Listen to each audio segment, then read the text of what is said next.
ሰላም ጤና ይስጥልን ተመልካቾቻችን ከአንከር ሚዲያ ዝግጅት ክፍል ያክብሮ ሰላምታችን እናቀርባለን። ድምጻዊ ቴዎድሮስ ካሳሁንን በተመለከተ አዳዲስ መረጃዎች እየወጡ ነው። ትላንት ሌሊቱን የአብይ አህመድ ታጣቂዎች የድምጻዊ ቴዎድሮስ ካሳሁን ስቱዲዮ በሚገኝበት ሲኤምሲ አካባቢ በመሄድ ስቱዲዮውን ሰብረው በመግባት ንብረቶቹን በመዝረፍ ሌሎች ዕቃዎችንም መውሰዳቸው ተገለጸ። ጉዳዩ እጅግ አሳሳቢ ሆኗል። ቀጣዩ እርምጃቸው ምን እንደሆነ ለብዙዎች ስጋት የፈጠረ ጉዳይ ሆኗል። የአብይ አህመድ አገዛዝ በርካታዎችን እያሰረ ነው። በአዲስ አበባ ሞባይል በመቀማትና በመደብደብ ከፍተኛ የሰብአዊ መብት ጥሰት እየፈጸሙ እንዳለም ተመልክቷል።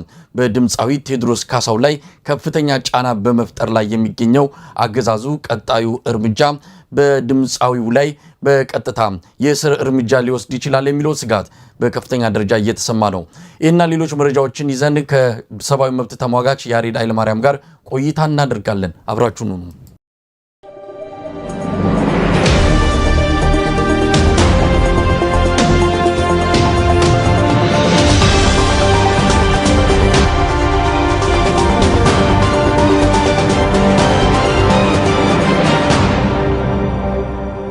ጤና ይስጥልን ያሬድ።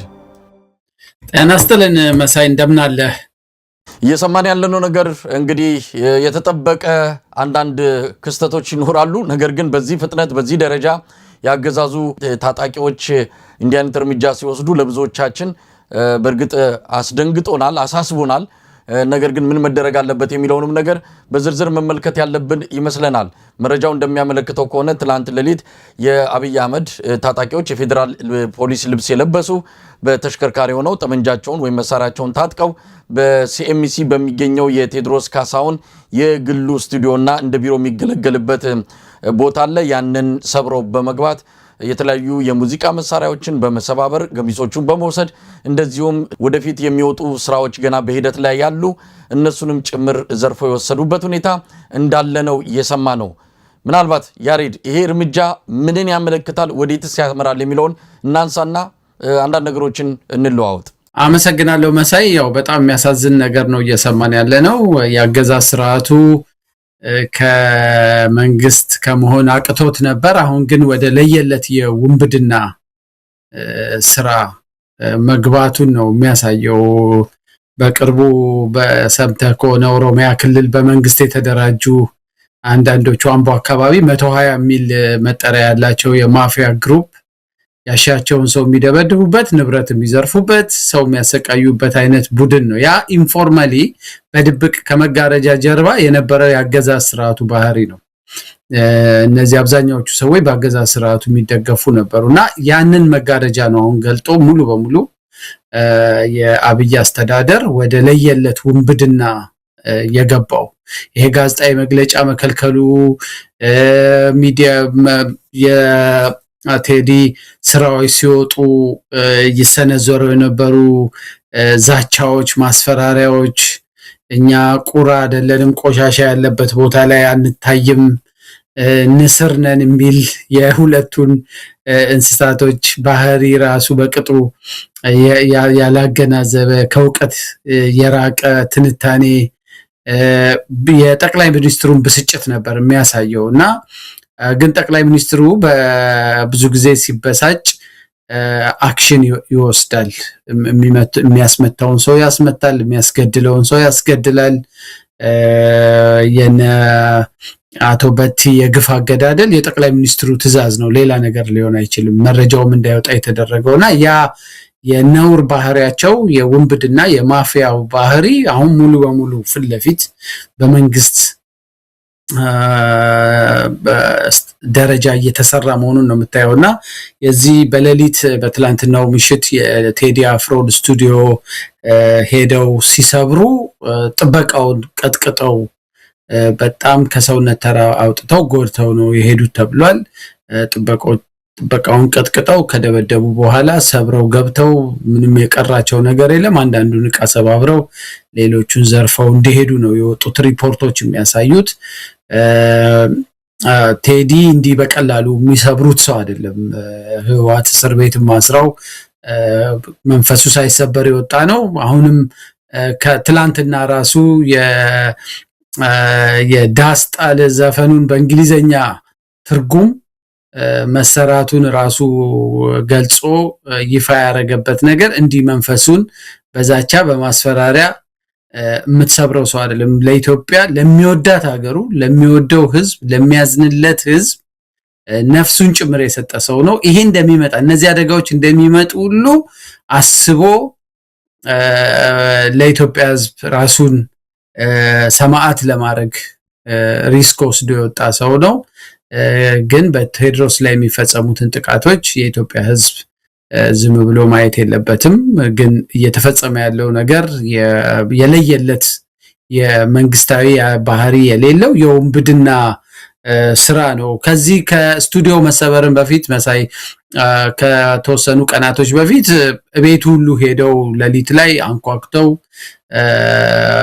አልከፍትም ስላላቸው ነው ተመልሰው የነበረውና ከሱ ጋር ስራ የሰሩ ሰዎችን የቅርብ ሰዎቹንም የመከታተል የማሳደድ ስራ በደንብ ታስቦበት እየተሰራ ነው። ይሄ ደግሞ ዝም ብሎ የጸጥታው ክፍል ተነስቶ የሚያረገው ነገር አይደለም። ከጠቅላይ ሚኒስትር ቢሮ የዛ የንስርና ያሞራው ትርክት እንደ ጉቶ እንነቅላቸዋለን የሚለው ትርክት ለአደባባይ በዛ መልክ ይቅረብ እንጂ በውስጥ የሴኩሪቲ ቻናል ቀጥተኛ ትዛዝ የእርምጃ ትዛዞች ስላሉበት ቴዲን ማዋከብ እንደ ትልቅ ስራ አድርገው የወሮበላ ስራ ነው እየሰሩ ያሉት።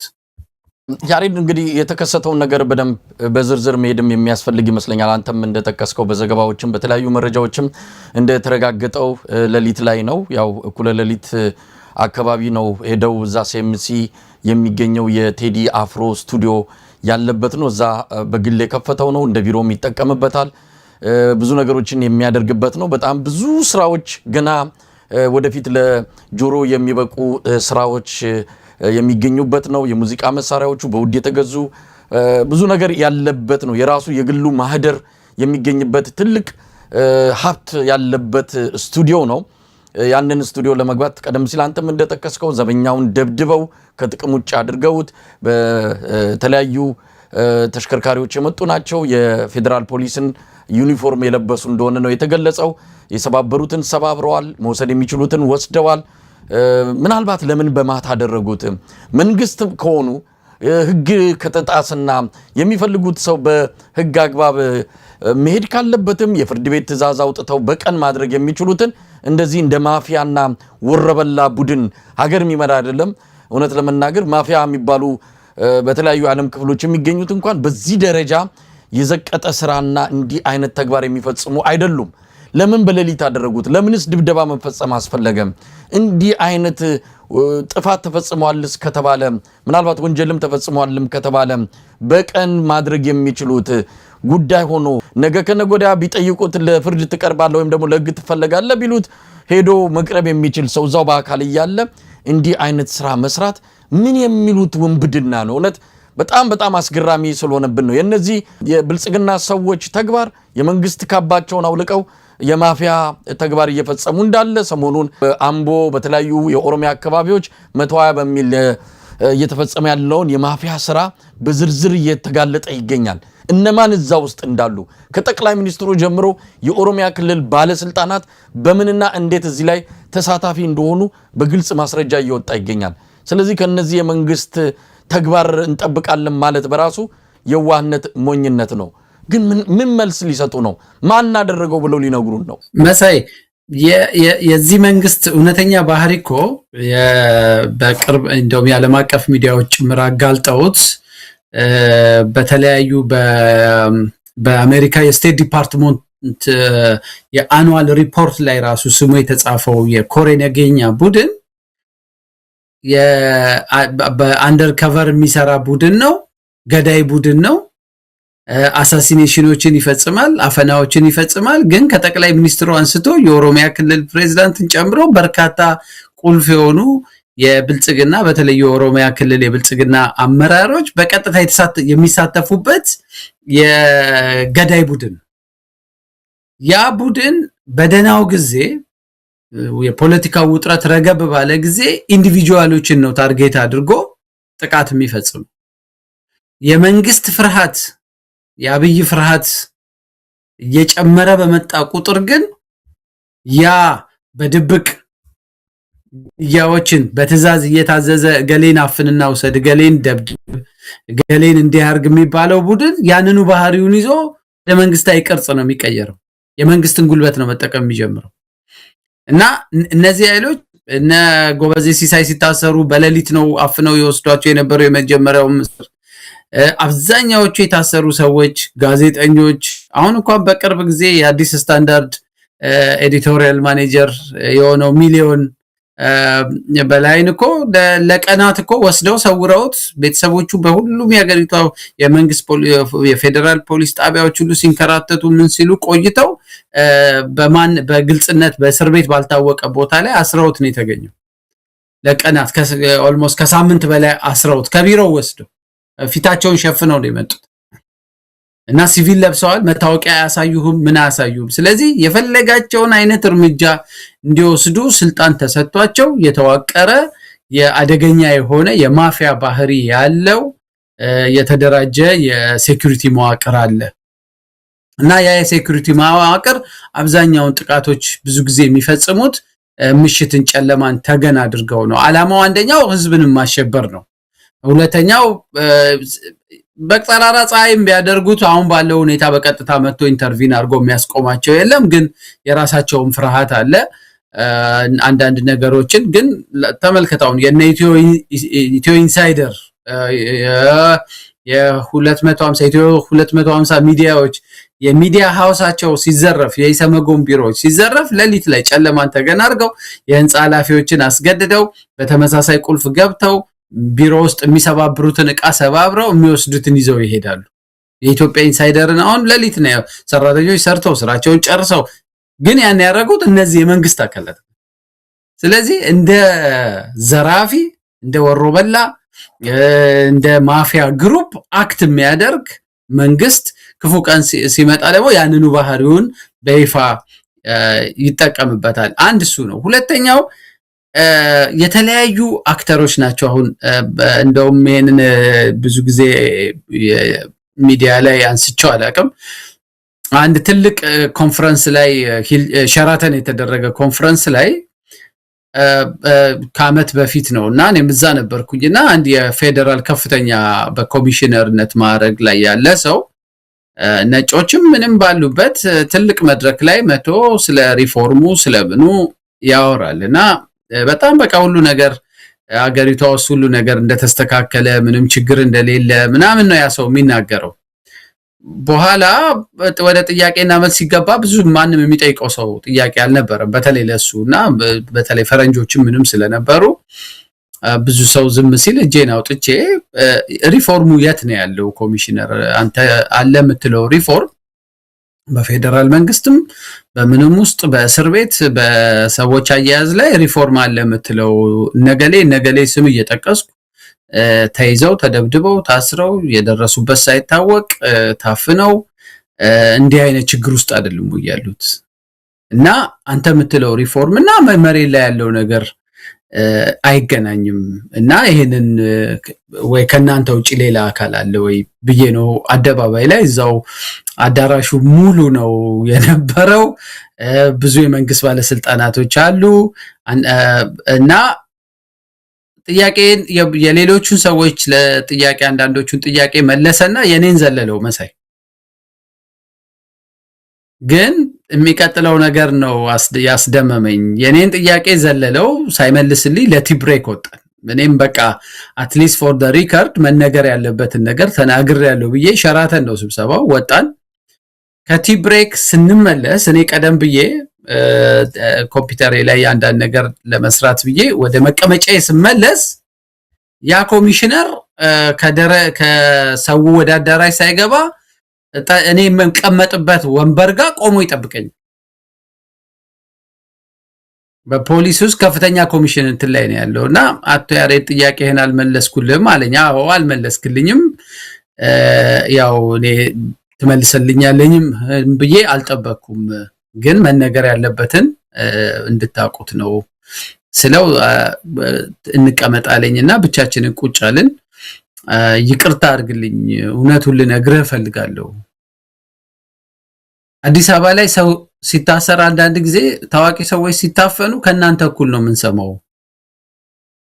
ሁሉም ፖሊስ ጣቢያዎቻችን ቼክ አድርገን ማን እንደወሰደው ሁሉ ሳይታወቅ ያን ሰው ወስደው ኦሮሚያ ክልል ደብድበው ምን ብለው አጉላልተው ብዙ ካሰቃዩት በኋላ ከ5 ከ6 ቀን በኋላ አምጥተው የፌደራል ፖሊስ አንዱ ጣቢያ ውስጥ ጥለውልን ይሄዳሉ።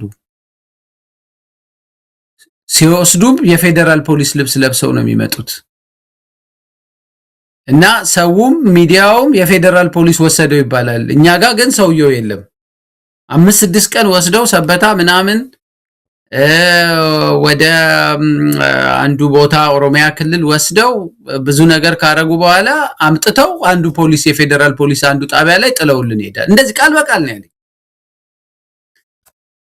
እንደዚህ ሲለኝ አዎ ግን እንግዲህ ይሄንን መዋጋት የእናንተ ድርሻ ነው ኮሚሽነር።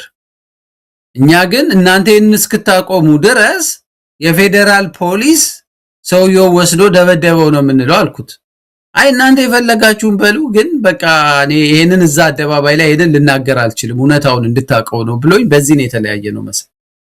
ስለዚህ በመንግስት ሽፋን ውስጥ ጄኒዩንሊ የተቀመጡ ሰዎች እንኳን ቢኖሩም የተደራጀ የማፊያ ግሩፕ አለ። ከኦሮሚያ ክልል ትዛዝ ተሰጥቶት እየበረረ መጥቶ የሚፈልገውን ሰው ቤቱን ይሰብራል፣ ንብረቱን ይወስዳል፣ ሰውየውን ያስራል ወይ ይገላል ወይም አፍነው ወስደው ኦሮሚያ ክልል አሰቃይተው መልሰው አመተው የሚጥሉ ተወርዋሪ የሆነ የኦሮሚያ ልዩ ኃይልና ልዩ ኮማንዶ እንትን አለ።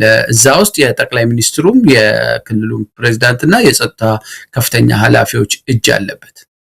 ያሬድ በጣም አስገራሚ ታሪክ ነው እየነገርከን ያለው። በርግጥ እንዲህ ሊሆን እንደሚችል ምንም ጥርጥር የለውም። ኢመደበኛ የሆኑ ስውር ቡድኖች እንዳሉ አሁንም ቀደም ሲል የጠቀስከውን ጋዜጠኛ ጨምሮ ብዙዎቹን ወስደው ባልታወቀ ቦታ ደብድበው ከጥቅም ውጪ አድርገው መንገድ ላይ ጥለው የሚሄዱ እንደውም አንዳንዶቹ እድለኞች ናቸው። ፖሊስ ጣቢያ አስቀምጧቸው ቢያንስ በአድራሻቸው ፖሊስ ጣቢያ ሲፈልጉ ቤተሰቦቻቸው ሊያገኟቸው ይችላሉ። አንዳንዱ የት እንደሚጥሏቸው እንኳን በማይታወቅበት ሁኔታ ነው እዚህ ሀገር ላይ እንዲህ አይነት ግፍ እየተፈጸመ ነው ያለው።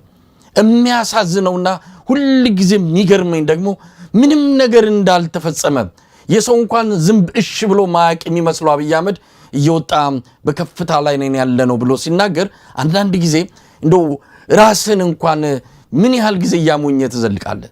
ሰዎችን ልታሞኝ ትችላለህ፣ በፈጣሪም አየኝም ብለህ የፈለግከውን ልታደርግ ትችላለህ። ህሊናህንና ራስን ግን እንዴት ነው እስከ መቼ ድረስ ነው እያታለልክ የምትቆየው? የዚህ ሰውዬ ነገር ይገርማል። ለማንኛውም በቴዲ አፍሮ ላይ ያለውን ሁኔታ በተመለከተ እንግዲህ እያሰሩ ነው፣ ብዙ ሰዎች ታስረዋል። ዛሬ ከአዲስ አበባ እንደሰማነው ከሆነ የፌደራል ፖሊስና ኢመደበኛ የሆኑ የሲቪል ልብስ የለበሱ የደህንነት ሰዎች ሰው ሞባይል ላይ ምንድነው የሚያዳምጠው ባታዳምጥ እንኳን የጠረጠሩትን ሰው ወጣት መንገድ ላይ ያያዙ ስልኩን እየፈተሹ የቴዲ አፍሮ ሙዚቃ መስማትን ከዩቲዩብ ላይ ያዩ መደብደብና መቀማት ጀምረዋል። እንዲህ አይነት ሰቀቀን ውስጥ ህዝቡን እየከተቱት ነው።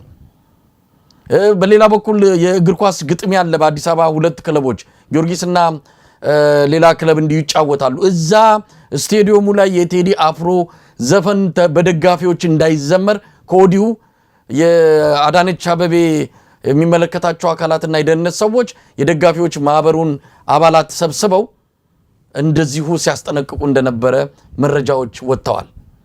የሚጨብጠውን ያጣው አሁን የሚያሳስበን የድምፃዊ ቴዎድሮስ ካሳሁን የደህንነት ጉዳይ ነው። እንግዲህ ቀጣዩ እርምጃ ምን ሊሆን ይችላል? አሁን ቀስ እያሉ እየተጠጉ ነው። በሂደት ነው እንግዲህ ነገሮችን ቀስ እያሉ መወጠር፣ መጀመሪያ አካባቢውን መቃኘት፣ ከዛ በዙሪያ ያሉትን ሰዎች ማሰር፣ ከዛ ስቱዲዮን መዝረፍና ማውደም፣ እንደዚህ ያደረጉ ቀጣዩ እርምጃ ምን ሊሆን ወዴት ሊያመሩ እንደሚችሉ ግልጽ የሆነ ጉዳይ ነው። እንግዲህ አሁን ዙሪያውን የሚዞሩት ከቴዲ ላይ ሊያስከሱት የሚችሉ ወንጀሎች ትንሽም እንኳን የሆነ ፍንጭ ማግኘት ብንችል ዙሪያውን የሚዞሩት ለቀጣዩ ክሳቸው እሱ ላይ ለሚወስዷቸው አንዳንድ እርምጃዎች ጀስቲፋይ ለማድረጊያ ምንም እንኳን ባያረጉ እንኳን እሱንም አስጨንቆ ማቆየትንና መልክቱ ለቴዲ ብቻ አይደለም ከዚህ በኋላ በጆክም በዘፈንም በስዕልም በፈለከው አይነት መንገድ እኛን መንካት ያስቀጣል፣ ያስመታል። መተቸት እኛን መተቸት አትችሉም ብሎ መልክቱ ለቀረው የኢትዮጵያ ሕዝብ ነው። ይሄ ተመሳሳይ ሁኔታ የአዲስ አበባ ውስጥ ስልክ መበርበር የተጀመረው የፋኖን የሚመለከቱ ዘፈኖች መለቀቅ በተጀመሩ ጊዜ ነው። ስልክህ ላይ ከፋኖ ጋር የተያያዘ ዜና ወይም ዘፈን የሆነ የተለዋወጥከው መልእክት ሼር ያደረከው ነገር ካለ ስልክህን ይወስዱዋል፣ አንዳንዴ ያስራሉ፣ ይደበድባሉ። እሱ ምን ፈጠረ? ለብዙ ፖሊሶች ቢዝነስ ፈጠረላቸው። ድንገት ይመጡና በተለይ ወጣቶቹ ልጆች ስልካችሁን አንጡ፣ ለምርመራ ይፈለጋል፣ ስልካችን ምናምን ስለቸው እሺ እስከዛ ታስራችሁ ትቆያላችሁ እስክንመረምር ይሏቸው። ኧረ አንፈልግም ሲሉ በቃ ተመርምሮ ወደፊት ተደውሎ ይሰጣቸዋል ይሉና ዝም ብሎ እነዚህ ፓትሮል የሚያደርጉ ፖሊሶች የ5 የ6 የተሰበሰቡ ወጣቶችን ስልክ ሰብስበው ይዘው ይሄዳሉ፣ ሊሸጡት ግማሹን ሊጠቀሙበት። እና የአገዛዝ ስርዓቱ ትእዛዝ ሰጥቷል እንዲህ ያሉ ሜሴጆችን የሚቀያየሩ ሰዎችን አስቆሙ፣ አስጠንቅቁ፣ አስደንግጡ ብሎ። ግን ለፖሊሶቹ ደግሞ የዝርፊያ በር ተከፈተላቸው። የብዙ ሰው ስልክ በፖሊሶች ተነጥቋል። ኢቨን እኔ እዛ አዲስ አበባ ሞኜ እንዲህ ያለ ነገር ይደረግ ነበር። እና አሁንም ኮሽ ሲል በዛ በአንድ የሆነ ጉዳይ ላይ የሚለዋወጡ መረጃዎችን ሰውን ማሸማቀቅ፣ ማስደንበር የስርዓቱ ውጤቱን ይፈልገዋል።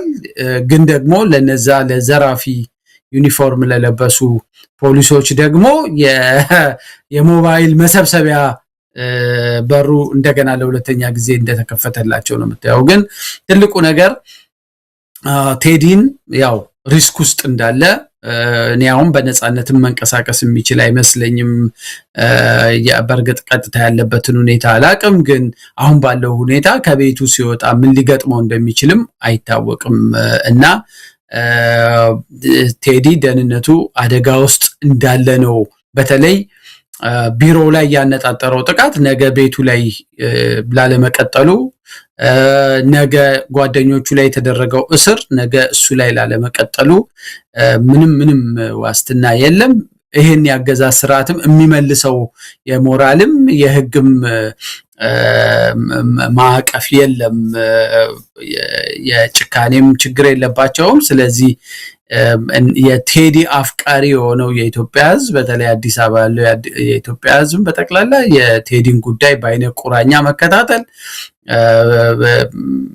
ቴዲን የሚነካ የመንግስት አካል ካለ ህዝቡ በማናቸውም መንገድ ቁጣውን ለመግለጽ መዘጋጀት አለበት። ግን ጥሩነቱ በዓለም አቀፍ ደረጃ የዓለም አቀፍ ማህበረሰቡ በአይነ ቁራኛ እያንዳንዱን ነገር በጥንቃቄ ነው የሚከታተሉት። አለርቶች ተልከዋል።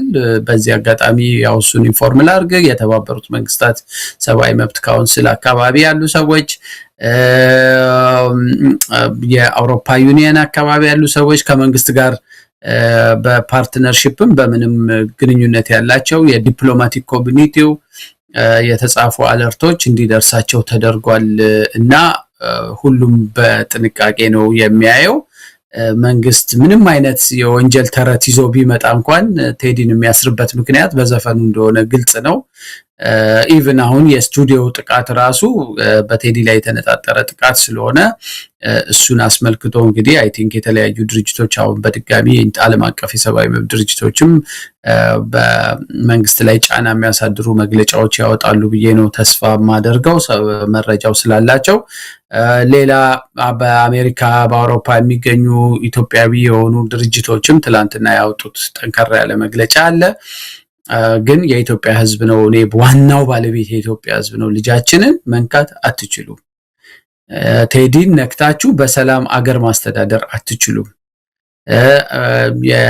ልሳናችንን ለመዝጋት ሞክራችሁ አብረን ልንቀጥል አንችልም ብሎ ዋና ቁጣውን ማሰማት ያለበት ግን የኢትዮጵያ ህዝብ ነው ባይነኝ። ያሬድ እንደው ወደ ህዝቡ ምን ማድረግ አለበት የሚለውን በደንብ ጠንከር ባለ መልኩ መልእክት ማስተላለፍን ካለብን ወደ መጨረሻ ላድርገውና 16 የሲቪክ ተቋማት ቀደም ሲል የተጠቀስካቸው ለአሜሪካው የውጭ ጉዳይ ሚኒስትር ማርኮ ሩቢዮ ደብዳቤ አስገብተዋል። በደብዳቤው ይህን ጉዳይ አሳሳቢነቱን በመጥቀስ ነው እንግዲህ የቴዲ አፍሮ ጉዳይ ምን ያህል በኢትዮጵያ ህዝብ ዘንድ በከፍተኛ ደረጃ ክትትል ህዝቡ እያደረገ እንዳለ፣ የሆነ ነገር ቢፈጠር ቀውስ የበለጠ ሊከሰት የሚችልበት እድል ሰፊ መሆኑን በመጥቀስ የአሜሪካ መንግስት በቅርበት ጉዳዩን እንዲከታተልና በአገዛዙ ላይ ጫናም እንዲፈጥር ያሳሰቡበትን ደብዳቤ ነው ያስገቡት። እናንተም እንግዲህ በዓለም አቀፍ ተቋማት አማካኝነት መረጃው እንዲተላለፍ እንዲሰራጭ በአዲስ አበባ የሚገኙ የዲፕሎማቲክ ማህበረሰብ አካላትም ጉዳዩን በደንብ እንዲከታተሉትና በቅርበት እንዲያዩት ጭምር ከፍተኛ የሆነ ስራ እየሰራችሁ እንዳለ አውቃለሁ። 2 አምባሳደሮች ከዚህ በፊት ለአብይ አህመድ በቀጥታ ኢሜል በማድረግ በቀውስ ላይ ሌላ ቀውስ ማምጣት ስለሚሆን በቴዲ አፍሮ ላይ እርምጃ ከመውሰድ እንዲቆጠብ እንደዚሁ ያሳሰቡበት መልእክት እንዳደረሱን የሰማ ነው። ግን አገዛዙ በአሁኑ ሰዓት ደንግጧል። በጣም ነው የደነገጠው። ደንግጧል ሲባል ዝም ብሎ እኛ ስለፈለግነው ወይም ደግሞ መደንገጡን ስለተመኘን አይደለም። ድርጊቶቹ የሚመሰክሩ ናቸው። አብይ አህመድ በዛ ደረጃ እንዳልደነገጠ ምንም ምንድነው የተርባይኑን እንኳን እንትን ሊፈጥር የማይችል የሲኒ ውስጥ ማዕበል ነው፣ ምንም ጫጫታው አይበግረንም ያለው ሰውዬ 4 ሰዓት 48 ሰዓት ሳይቆይ እንዲህ አይነት ሽብር ውስጥ መግባቱ በራሱ ሰውየው ምን ያህል ፈሪ እንደሆነ በፍርሃት ሸለቆ ውስጥ እየዳከረ እንዳለ የሚያሳይ ነው። ለማንኛውም ዓለም አቀፉ ማህበረሰብ ይሄ እየፈጠነ ያለው በየለቱ አዳዲስ ነገር እየሰማን ነው። ጫውታው ከጊዜ ጋር ነው። ጊዜ በወሰደ ቁጥር ቴዲ ላይ ላይደርሱት የሚችለው አደጋ በጣም እያሳሰበን ሊመጣ ይችላል። ስለዚህ ዓለም አቀፉ ማህበረሰብ መፍጠን አለበት። እነዚህ እርምጃዎችን በቶሎ በይፋ ማውገዝና አገዛዙ ላይ ጫና መፍጠር ይገባቸዋል። እየዘገዩ ያለ ይመስላል። እንዲሁ ሰምተናል ደርሶናል የሚል ብቻ ነው። ወደ እርምጃ ግን መግባት ያለባቸው ይመስለኛልና ከዚህ አንጻር ምን መደረግ አለበት ያሬድ? አይ ቲንክ እኔ አንዱ ሰጀስት የማደርገው በመላው በተለይ በአሜሪካ ከሀገር ውጭም ያሉ የታወቁ ድርጅቶችም የሲቪክ ማህበራትም እና ደግሞ ይሄ ዘፈኑን የሰማው 70 ሚሊዮን የሚጠጋው ህዝብ በፒቲሽን እነዚህን አካላቶች ማጨናነቅ አለበት። ቴዲ ላይ የሚደርሰውን ሃራስመንት እኛም እናወግዛለን፣ እናንተም በአስቸኳይ አቁሙ፣ እንትን በሉ፣ ድምጻችሁን አሰሙ የሚል ተቃውሞ በይፋ ማሰማት አለባቸው። እና አይ ቲንክ ለኔ አንዱ በተለይም በሰብአዊ መብት ላይም ለሚሰሩ ሰዎችም ሰጀስት ማድረገው ፒቲሽን እነዚህን አሁን የወጡትን ደብዳቤዎች ወደ ፒቲሽን ቀይሮ ለአውሮፓ ዩኒየን መረጃው አላቸው፣ ኢንፎርም ተደርገዋል፣ አፕዴት አድርገናል። ግን ያ ብቻው በቂ አይደለም። የኛ ድምጽ ብቻ በቂ አይደለም። የሚሊዮኖች ድምጽ ቴዲ ከተነካ ኢትዮጵያ ውስጥ የሚፈጠረውን ቀውስ ቀድማችሁ አውቃችሁ ይሄን ያገዛዝ ስርዓት በተለያየ መንገድ ፓርትነርሺፕ ፈጥራችሁ አብራችሁ የምትሰሩትን ያገዛዝ ስርዓት አደብ እንዲገዛ ህግ እንዲያከብር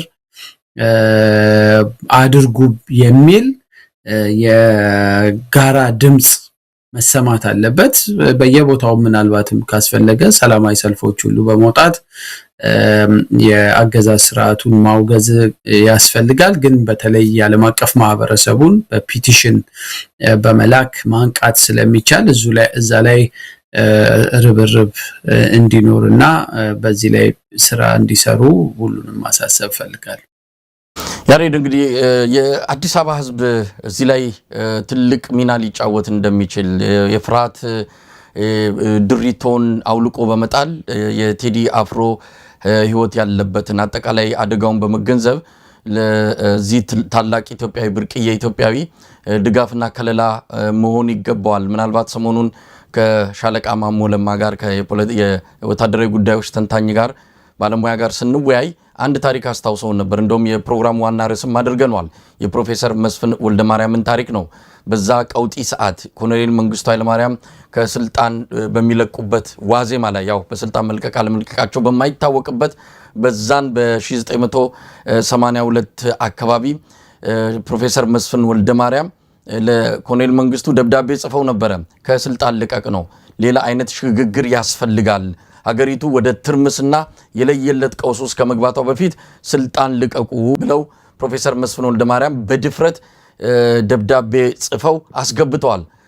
በጣም የሚገርመው በወቅቱ ይሄ ደብዳቤ በአዲስ ዘመን ጋዜጣ ላይ ሁሉ እንደወጣ ነው የነገሩንና ይሄ ብቻም አይደለም፣ ይሄ የእሳቸው ጥሪ ሰራዊቱ ድረስ እንግዲህ ያኔ የነበረው የግንኙነት እንዳሁኑ ሶሻል ሚዲያ የለም፣ ሞባይል ስልክ የሚባል የለም።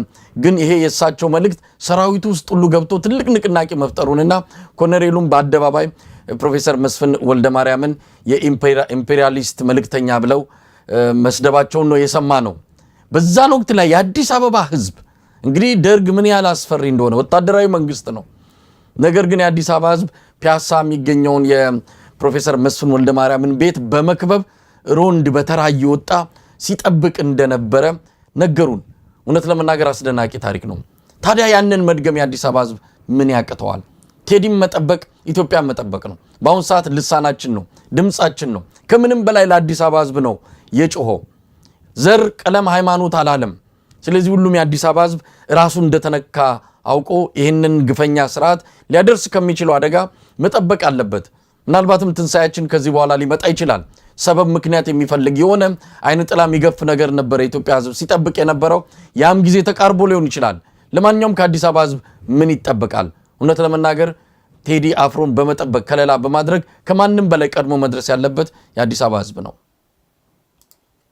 እኔ ይህንን ለማድረግ የቅርብ ጊዜም ምሳሌዎች አሉ። ለምሳሌ ጀዋር በመንግስት ታጣቂ ኃይሎች ቤቴ ተከበበ ባለ ጊዜ የጀዋር አፍቃሪ፣ አድናቂ፣ ተከታይ የሆኑ ወጣቶች ግልብጥ ብለው ወጥተው ቦሌ የሚገኘውን ቤቱን ከበው ለቀናት ነው እዛ ቤቱ ዙሪያ ላይ ያደሩት። ለቀናት ነው መሳይ፣ ቢያንስ ተከታታይ የተወሰኑ ቀናቶች መንግስት ይሄንን ነገር አላረኩም ላረግም አላሰብኩም ብሎ ጠቅላይ ሚኒስትሩ ኧረ እንደውም እሱ ስኮርቴ ነው ምናምን ብሎ ኑዛዜ የሚመስል ነገር ዘበራርቆ ካበቃ ከተረጋጋ በኋላ ነው ወጣቶች ወደ ቤታቸው እየተመለሱት፣ ግን ስቲል ባይነ ቁራኛ እየተከታተሉ ማለት ነው። እና ቴዲ ይሄን ያህል የኢትዮጵያ ህዝብ ፍቅር እስካለው ድረስ የአዲስ አበባ ህዝብ ብቻ አይደለም፣ ከአዲስ አበባ አቅራቢያም ያሉ የቴዲ አድናቂዎች እኔ የሚገርመው በመንግስት ስራም ውስጥ በወታደሩም ውስጥ በስልጣን አካባቢም ውስጥ ያሉ ብዙ አድናቂዎች እንዳሉት በድፍረት መናገር እችላለሁ። ስራውን አፕሪሺየት ያደረጉ፣ የወደዱ፣ ያለቀሱ፣ የልባችንን የተናገረልን ያሉ ብዙ ሰዎች አሉና ይሄ ብሶቴን የተናገረልኝን ሰው አንደበቴን አሁን እኮ ቴዲን ሴፍ ቴዲ ብለህ ቴዲን እንጠብቅ ብለህ አደባባይ መውጣት አንደበቴን አትዝጉ እንደማለት ነው። የሐሳብን የመግለጽ ነፃነቴን ሙሉ በሙሉ እስክትዘጉት፣ ልሳኔን ሙሉ በሙሉ እስክትዘጉት ድረስ አልፈቅድላችሁም ብሎ እያንዳንዱ ሰው ለቴዲ አይደለም ለራሱ ሲል ለራሱ ነፃነት ሲል አደባባይ እንዲወጣ አድርጎ ነው መቁጠር ያለበት። ስለዚህ ሰው ለመንግስት አሁንም ቢሆን የተለያዩ የቁጣ መልእክቶች፣ የማስጠንቀቂያ መልእክቶች በፊት የኢህአዴግ መሀል አካባቢ ላይ የሰላማዊ ሰልፍ ሰልፍም እኔም ሰልፍ ወጣ ነበረ። የተቃውሞ ሰልፍ አብዮት አደባባይ የተደረጉ ተቃውሞ ሰልፎች አምልጠውኛ ያቁም ዋ የምትል ማስጠንቀቂያ ነበረች እና I think this is the time አሁን ኢነፍ ማለት አለበት የኢትዮጵያ ህዝብ፣ ዋ ማለት አለበት፣ ለመንግስት ማስጠንቀቂያ መስጠት አለበት። ይሄ ስርዓት በተጨመላለቀና በተጨረበረ ምርጫ ስልጣንን ልታጸድቅ እየዳደርክ አፈናን የኢትዮጵያ ህዝብ ላይ ልታጸና ያለ ሌላ ኃይልን እየተጠቀምክ መበደልን የሚናገርልን ሰው ደግሞ ለመንጠቅ፣ ለማሰር፣ ለማጉላላት በዚህ ርቀት መሄድ እና ይሄንን ዝም ብሎ የሚያይ ህዝብ ከሆነ ከዚህ በኋላ የኢትዮጵያ ህዝብ አለሁ እንደሌላው እንደ ኬንያ ህዝብ እንደ ኡጋንዳ ህዝብ ወይ እንደሌላ የቅርብ ሀገር ህዝብ በኩራት አንገቱን ቀና አድርጎ አለው ለማለትም ይቸግራል። ኬንያ ውስጥ እኮ አንድ ሰው ታሰረ ብለው ሳምንት ነው የሚሰለፉት። ኡጋንዳ የፖለቲካ ተቃዋሚ ኃይሎች ሲታሰሩባቸው ታንዛኒያ ሰው ቁጭ ብሎ አያይም። እና ይሄ ቴዲ ፍጹም ህጋዊ ሆነ ፍጹም ሰላማዊ በሆነ መንገድ ሐሳቡን ፍጹም ጨዋነት ኢትዮጵያዊ ጨዋነት በተሞላው የማንንም ሞራል በማይነካ የማንንም ብሔረሰብ ሃይማኖት ባከበረ ማንንም በማይነካ መንገድ ግፍን የተጠየፈው ግፍን ያወገዘው። ስለዚህ ከቴዲ ጋር መቆም ግፈኞችንና ግፍን ማውገዝ ነው። ማንንም ብሔረሰብ አይነካም፣ ማንንም ሃይማኖትን አይነካም። አንዳንድ ቪዲዮዎች ሆን ተብሎ የሃይማኖታዊ ቅርጽ ለማስያዝ ሁሉ ዛሬ አንድ ቪዲዮ እያየው ነበር። የወንጌል ሰባኪ ነን የሚሉ ሰዎች መጽሐፍ ቅዱስ ይዘው የዳስ ጣይ መንፈስ የተወጋ ይሁን እያሉ መሀል አደባባይ ላይ በአዲስ አበባ ይጨፍራሉ። በተቃራኒው ቴዲ ልክ ነው ብለው ሁለት ሰዎች አደባባይ ላይ መቆም አይደለም የቴዲን ዘፈን መስማት አትችልም። አዲስ አበባ መንገድ ላይ በገዛ ስልክ ማንንም ሳትረብሽ ዘፈን መስማት ያሳስራል። እኔት ደግሞ ድንገት የተሰበሰቡ ዱርዬ ወንጌላዊ ነን የሚሉ ዱርዬዎች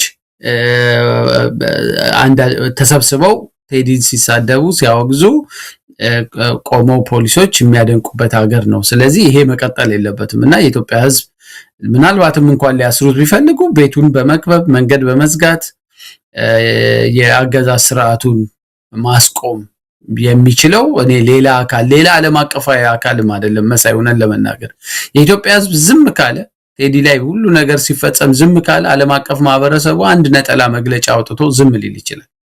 ከዚህ በፊትም እንደሚያደርጉት የኢትዮጵያ ሕዝብ ተነቃንቆ ቴዲን ማንም መንካት አይችልም ብለው ጥበቃ ለቴዲ ማድረግ ከቻለ የኢትዮጵያ ሕዝብ የአዲስ አበባ ነዋሪ ያኔ የዓለም አቀፍ ማህበረሰቡም ጫና ከመግለጫ የዘለለ ይሆናል ብዬ ነው የማስበው።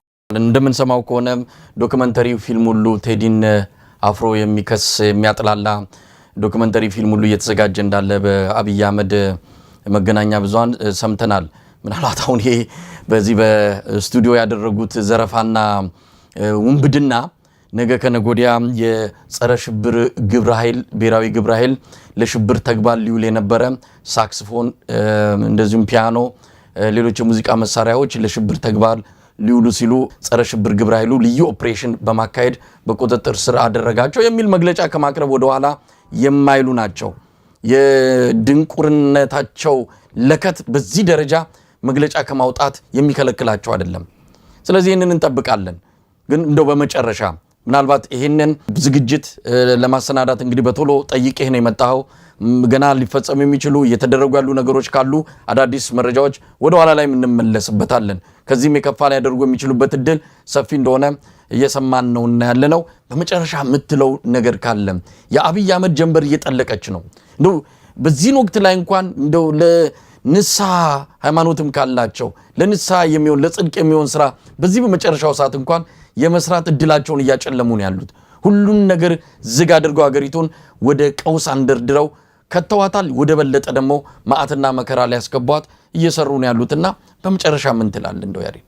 ቴዲ ዘፈኑን ካወጣበት ጊዜ ጀምሮ በጣም የነውረኝነት ጥግ የረገጠ አንዳንድ ጊዜ በቃ ለማሰብ ሁሉ የሚከብድ በሚዲያም ላይ ያሉ በዛው አንዳንድ ቦታ ስልጣንም ተታከው የተቀመጡ ከህሊናቸው የወረዱ ሰዎች የሰሯቸውን ዘገባዎች በጥንቃቄ ተከታትዬ ነበር።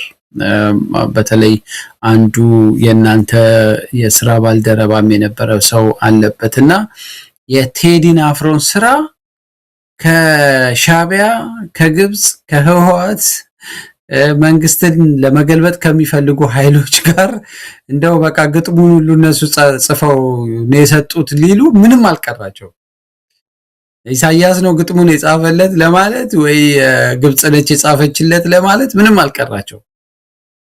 ይሄ የመጨረሻ በቃ እኔ ምን የነውር ጥግ እና ከእውቀትም ከሞራልም ሙሉ በሙሉ የመለያየት እና የኢትዮጵያን ሕዝብ መናቅ ነው። የህፃናት ልጆች ይሄንን ይታዘባሉ፣ እንኳን አዋቂ ነፍስ ያወቀ ሰው ቀርቶና ሆን ብለው ለቀጣይ ክስ ለማመቻቸት እንዲህ ያለ ነገር እየተናገሩ ነበር እና እንደውም አንደኛው ምናልባት የቴዲ ጉዳይ ይመርመርልን ግጥሞ ወደ ፍትህ ሚኒስቴር ሄዷል እየተባለ ነበርና የሌሎች ኃይሎች እጅ አለበት ዘፈኑ ላይ ብሎ አፉ ሞልቶ ሚዲያ ላይ የነበረ ሰው አፉ ሞልቶ አሁንም በመገናኛ ሚዲያ ሲናገር ስሰማ በጣም ነው የደነገጥኩት። እነዚህ ደግሞ የመንግስት የጸጥታ ኃይሎች ኢንክሉዲንግ ዘ ፕራይም ሚኒስተር ከነዚያው ሚዲያ ላይ አፋቸው ሞልቶ እንዲህ አይነት አስነዋሪ ነገር ከሚናገሩ ሰዎች የዘቀጠ ስብዕና ነው ያላቸው የወረደ። ስለዚህ ነገ ተነስተው ወይ ቴዲ ስቱዲዮ ውስጥ እንዲያለ ሰነድ አግኝተን ነበር ከኤርትራው እንትና ጋር ሲጻጻፍ ነበር ከመሳይ ጋር ሲጻጻፍ ነበር ወይ ከገሌ ጋር ሲጻጻፍ ነበር የሚሉ የውሸት ደብዳቤዎችም ሊፈበርኩ ይችላል እና ምርጫን ጠብቆ እንደው ክስ እንኳን ቢኖር ቴዲ ላይ የሚኖረው ክስ ምንድነው? ሆም ብለው ምርጫ ጠብቆ ምርጫውን ለማስተጓጎል ከተለያዩ የውጭ አካላቶች ጋር ተቀናጅቶ ወይ የሆነ የውሸትም ክፍያ ቃል ተገብቶለት በዚህ ጊዜ ምርጫውን ለማደናቀፍ የተሰራ የተለቀቀ ስራ ነው የሚል አይነት ይሄ ተለመደ ጸያፍ ህወሓትም እንዲያለ ነገር ያረግ ነበር። ይሄ ግን ከዛም የወረደ በጣም የዘቀጠ አይነት እንዲያነ ባህር ያለው ክስ ይዘው ሊመጡ ይችላሉና የኢትዮጵያ ህዝብ የሚገረም አይመስለኝም። ግን የቴዲ አድናቂዎች ብቻ ሳይሆኑ ለእውነት ለፍትህ የምትቆረቆሩ ኢትዮጵያውያን በጠቅላላ በሙሉ ድምጽ በመላው ዓለም በሀገርም ውስጥ ያገዛዝ ስርዓቱ ከዚህ ከጀመረው ፍጹም ህገወጥ ከሆነ የነውረኝነት ስራ እንዲታቀብ እና በቴዲ አፍሮ ላይ በሱ ዙሪያ ላይ ባሉ ሰዎች ዘፈኑን ሰማችሁ ተብለው በታሰሩ ሰዎች ላይ የሚፈጸሙ ጥቃቶች ሁሉ በአስቸኳይ እንዲቆሙ ይሄ ምናልባትም በቃ የደውል ጥሪ ይመስለኛል ለኢትዮጵያ ህዝብ።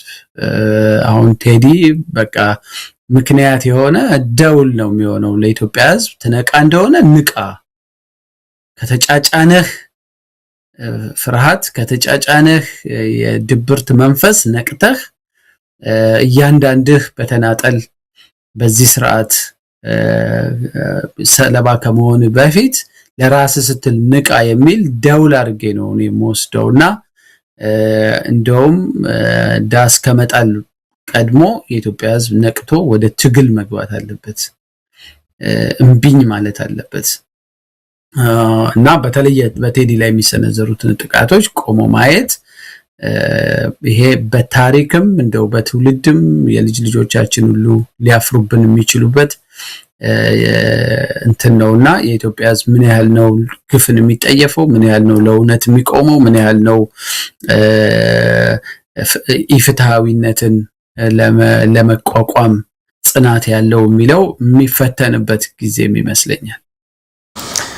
ያሬድ እንግዲህ ሁኔታውን እንከታተላለን። አሁን ስቱዲዮ ገብተን ይሄንን በሰበር መልኩ ያቀረብነው ፕሮግራም ነው። ሌሎች ርዕሰ ጉዳዮች ቢኖሩንም ይሄንን ጨምሮ ሌሎችንም በቀጣይ መድረኮች የምንመለከታቸው ይሆናል። እንግዲህ የኢትዮጵያ ህዝብ ለቴዲ አፍሮ መድረስ ይገባዋል፣ እንድረስለት የሚለው ድምጽ ጎልቶ እየወጣ ይገኛል። ቀደም ሲል አንተ እንዳልከው የአዲስ አበባ ብቻ ሳይሆን በዙሪያም አሉ የቴዲ አፍሮ አፍቃሪያን ብቻ ሳይሆን የኢትዮጵያ ነገ እድል ዕጣ ፋንታ የሚያሳስበው ዜጋ በሙሉ ከዚህ ብርቅዬ የኢትዮጵያ ልጅ ጎን እንዲቆም ጥሪው እየቀረበ ይገኛል። ይሄንንም እኛ እናስተጋባለን። እንቅልፍ መተኛት የለብንም። እንግዲህ ሁኔታውን እየተከታተልን የምናቀርብ ይሆናል። የሰብአዊ መብት ተሟጋች ያሬድ ኃይለማርያም በጣም አመሰግናለሁ። እግዚአብሔር ይስጥልኝ። አመሰግናለሁ መሳይ። በማናቸውም ሁኔታ ይሄን መልእክት እግር ጥሎት እንኳን ቴዲ ከሰማው ወንድም ቴዲ ብቻህን አይደለህም። የኢትዮጵያ ህዝብ በጠቅላላ አብሮህ ነው። በአገር ውስጥም ከሀገር ውጭም ያለው የኢትዮጵያ ህዝብ አንተ እንደ አንድ ሰው የሚሊዮኖችን ዕዳ ነው ተሸክሞ የራሱን ድርሻ ተወጥቷል። የቀረው ዕዳ የኛ የኢትዮጵያ ህዝብ ዕዳ ነውና ምንም አይነት መሸበርም ምንም ሳይሰማህ የሚመጣውን ነገር ብቻህን እንደማትጋፈጠው በዚህ አጋጣሚ እጅግ ለምናከብረው ወንድማችን ለቴዎድሮስ መልእክት ማስተላለፍ ፈልጋለሁ። የነጻነት ታጋይ ነህ፣ የእውነት ታጋይ ነህ፣ የፍትህ ጠያቂ ነህ፣ የሰብአዊ መብት ተሟጋች ነህ። አርቲስት ዘፋኝ ብቻ አይደለህም። ስለዚህ የኢትዮጵያ ህዝብ ይሄን ብርቅዬ የሆንከበትን ልጁን አሳልፎ ይሰጣል ብዬ ተስፋ እንትን አላረግም እና የኢትዮጵያ ህዝብ ይጠብቀሃል። በተረፈ የሚሆነውን ነገር መሳይ እንዳልከው ከስር እየተከታተልን በዓለም አቀፍ መድረክም ጭምር የቴዲ ጉዳይ ዋና ፕራዮሪቲ እንዲሆን እናደርጋለን። በድጋሚ በጣም አመሰግናለሁ። ተመልካቾቻችን በድምፃዊ ቴዎድሮስ ካሳሁን ላይ እየተወሰደ ያለውን የማዋከብ እርምጃ በተመለከተ የደረሱንን መረጃዎች ባጭሩ ነበር ያቀርብንላችሁ። ሌሎች አዳዲስ የሚደርሱንን አክለን ወደ ኋላ ላይ የምንመጣ ይሆናል። ያሬድን በማመስገን እንሰናበታለን። ጤና ይስጥልን።